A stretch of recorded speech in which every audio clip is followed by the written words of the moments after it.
before we begin by acknowledging that we are in Mi'kmaq, the ancestral and unceded territory of the Mi'kmaq. Thank you all for coming to this very popular kitchen. This is a little show that's adapted from the book Blue Nose Ghosts by Dr. Helen Creighton. I always try and push this 80-year-old book, hoping it gets popularity. Sorry, I'm an old person. This used to be a very popular book. But this is about the Grey Lady of Stoney Beach, and I wrote it, but God bless you. I wrote it, but I just wrote the original story, and then, like any new material, it should be workshopped, and that's what this fine group of talented people did. They workshopped it over 6 weeks, and you are going to enjoy what we have created, the Grey Lady of Stoney Beach. So, thank you.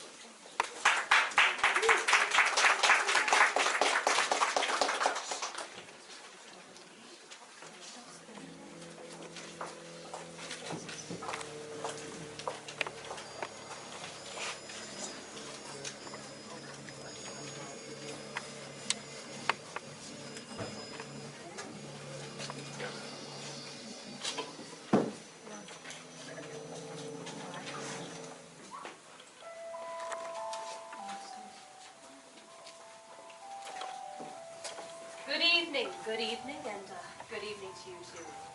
It's a good evening to tell a story. A story? What kind of story should we tell? A true story? A wicked story. A story of love and hate. A story of birth and death. Yes, the story for tonight should be all of these. But remember, ladies and gentlemen, it's all make-believe. But believe your eyes as we tell you the story of the Grey Lady of Stoney Beach.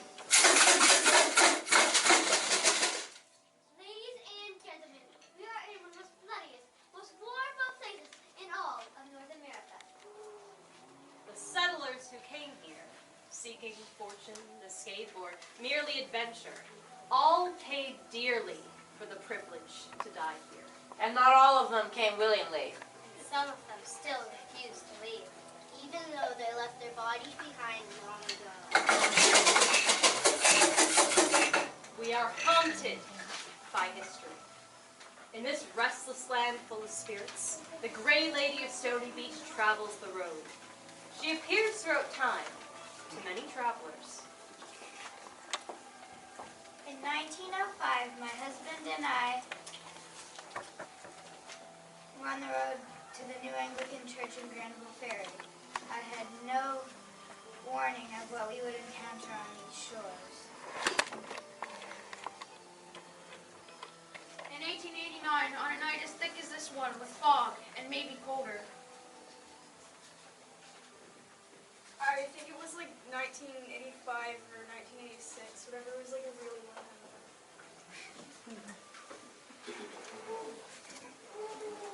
Such lovely souls is how I started. Don't you think? You'll probably like them too. But only because you might be like them. Encounter the Grey Lady once and never ever forgetting how scared you felt. But there are others in our story who we must tell you about. Souls with more tarnish. It is 1781, during the raid on Annapolis Royal by American privateers. One of these ships that attacked Annapolis Royal was called the Reprisal. Its captain was under orders to take the hostages back to Boston. But he had taken aboard one extra passenger. The first mate, Lieutenant Virtue, was not happy with Captain Adams.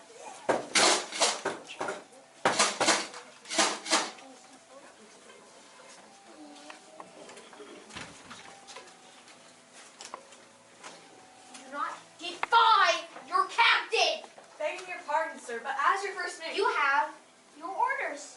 begging the captain's pardon, sir. Sir, she cannot remain aboard. Sir, we already have enough hostages from a raid on Annapolis. She's no hostage. This lady will accompany us to Boston. Sir, that is impossible. Do not tell me what's impossible, Lieutenant. After what we did, we call heroes. Well, of every our victory. Aye, Captain, but if we behave as if we have no rules, they'll call us pirates. We have a privateer charter to harass the British, not capture their ladies. And she is already a curse to the ship, sir. What do you mean a curse? Explain yourself. She was spying on the navigation charts, Captain. She wrote a note that she would have given to the British governor to warn him for our next port of call. She would have burned us all when we arrived at Boston, sir. Then you know what you have to do. May God forgive me for your treachery. I had no idea she was a British spy. You'll take care of it. You see all of this town and pussy to be gut? We'll take her ashore. He wants to be a hero. But we'll all be called pirates by history, no matter what we do. We're not heroes. For some to be heroes, you need villains. And I know where the villain must be.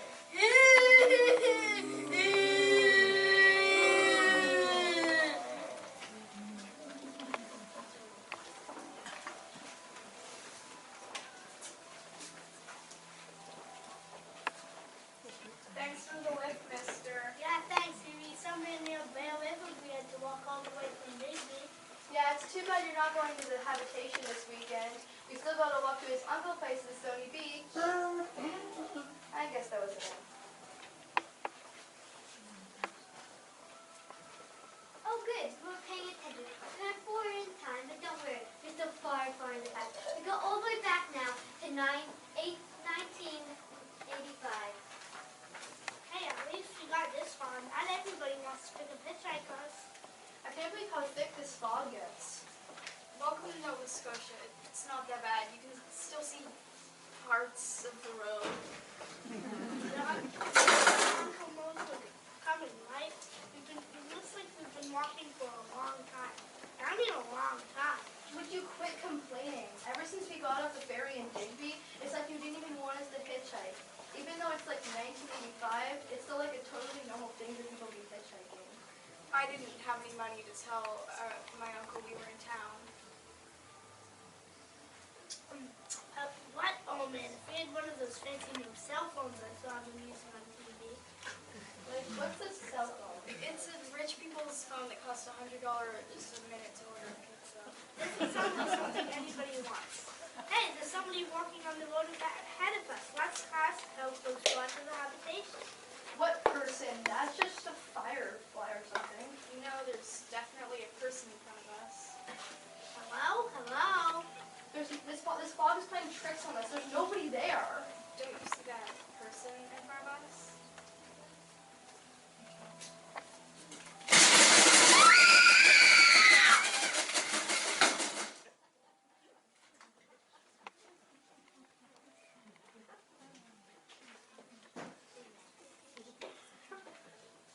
Sometimes she's like a candle flame, burning with a whip and just blowing right out. Other times she's a full-body woman. Well, her head isn't always in the right place, but sometimes her heart is.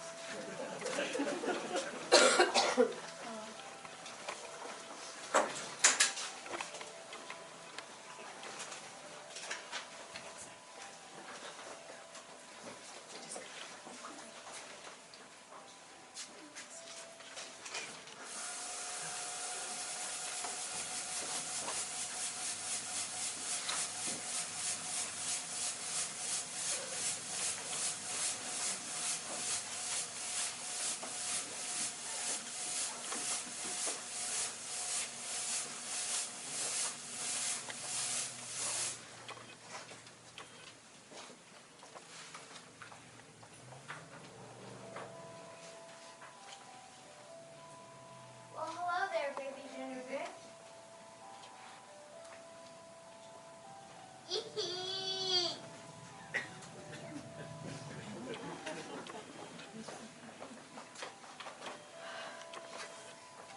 Well, Mister,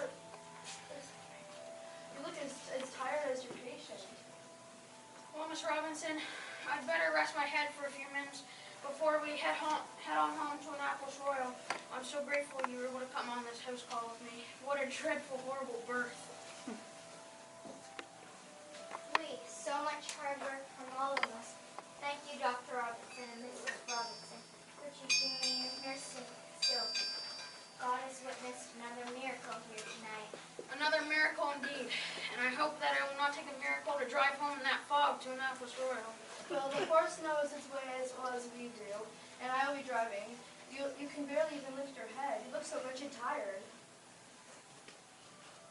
The road is not safe from the devil who walks on the road at night.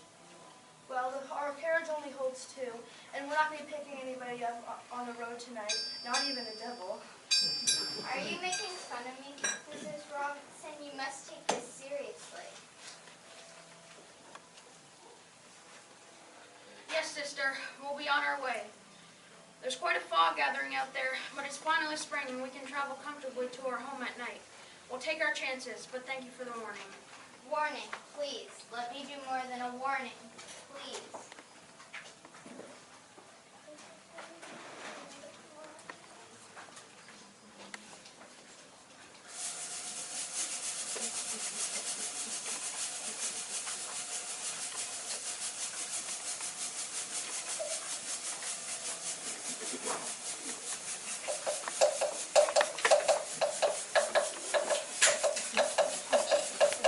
Are you certain that you won't mind if I rest my head for a few moments, Jenny? As long as your story doesn't wake up the horses, as long as your story doesn't frighten the horses, I'm fine with it. Thank you, my dear. Well, so much for keeping me company. Giddy up.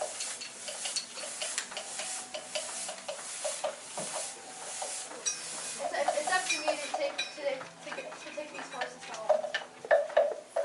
It's so hard to see in the fog.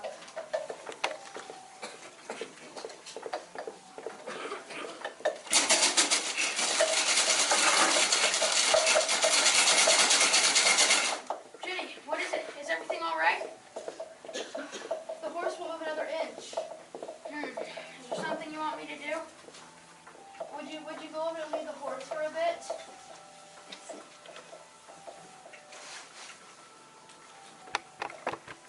My God! What is it? The bridge, Jenny. The bridge. It's gone.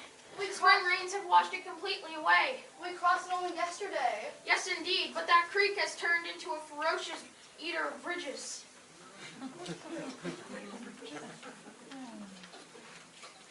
Pass me the lantern, my dear.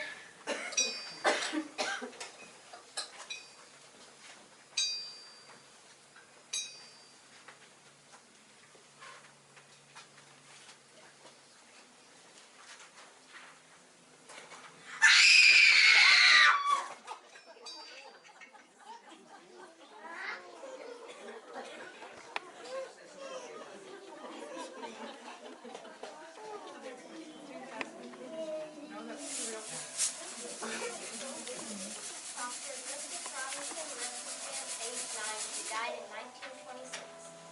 True story. He was the oldest practicing doctor in Canada for over 69 years.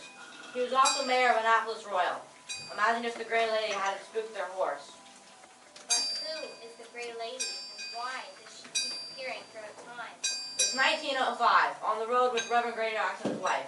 There's a New England church in Granville Ferry. They are taking a ride in the Reverend's new buggy to see the countryside they have moved into.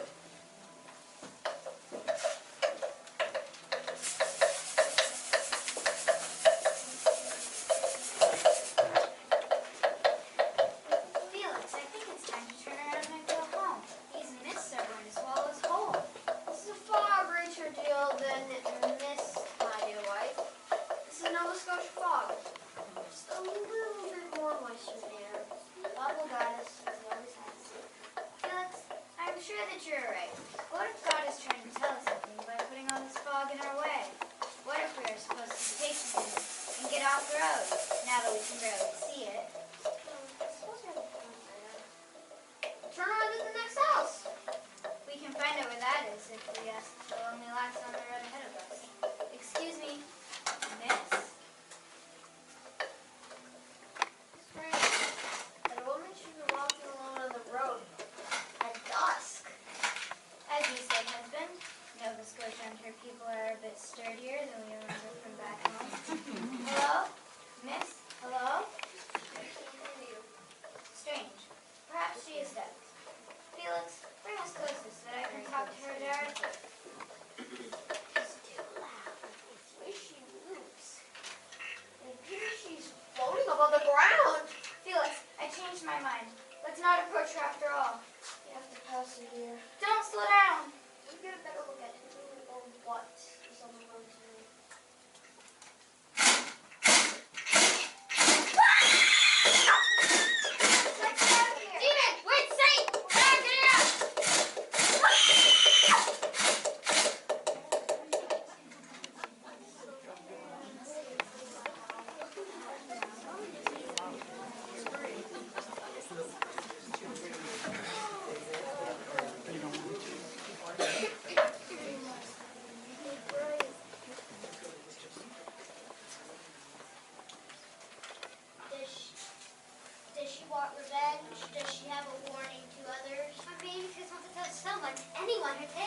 But no one has a curse listen to her, so she will wander forever, ever.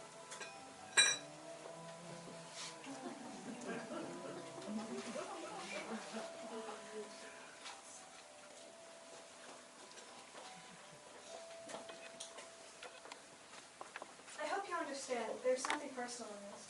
The captain is impulsive, makes rash decisions sometimes. And it's my job as first mate to steer the ship in its proper direction. I see. He leads. But it's you he has to follow. Oh no, we all follow a much higher purpose. Under General Washington, we will free the colonies from the British oppression. And keep some of your stolen treasure for yourself along the way. Is that it? Treasure? That's ridiculous. We are privateers, not pirates. Sure, maybe they are. Maybe the captain is. But I know your secret, Lieutenant Virtue. You loaded your sacks of stolen loot aboard the rowboats before we came ashore. And you're going to hide it here, near the beach, inside of the Digby Gut. And when your war is over with the British, you'll come back to Nova Scotia to claim your treasure. You have quite an imagination, my dear. And why do you think I brought you here? Because you already knew that I had seen your treasure map. And you want a ghost to guard your treasure for you. It's an old pirate legend. Everybody knows you have to seal the burial place with blood. And history will call us pirates anyway. At least, I know what I am. But you have no idea what I am. I have already made you regret what you have done. I sent word to the governor about your captain's weakness while you were huddled on Goat Island. And if you murder me, you will never live to see your treasure again. You're too smart for your own good! Murderer!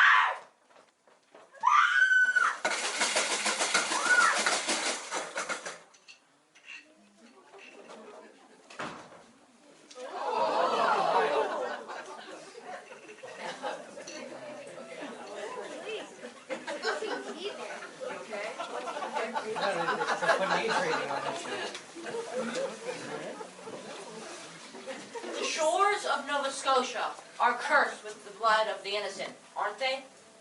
As for the captain who brought her aboard, he was lost at sea shortly after they arrived in Boston. The first mate, our dear, dreaded Lieutenant Bertram, changed ships at Boston and survived the war. And so he was able to return in 1784 to Nova Scotia.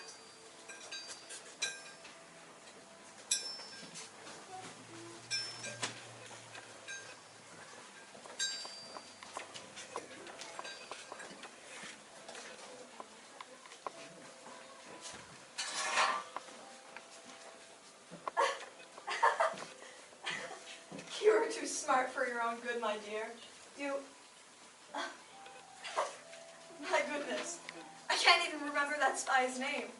But you must have been a good guardian, because here's the treasure I murdered her for to keep safe from me. My name was Virginia!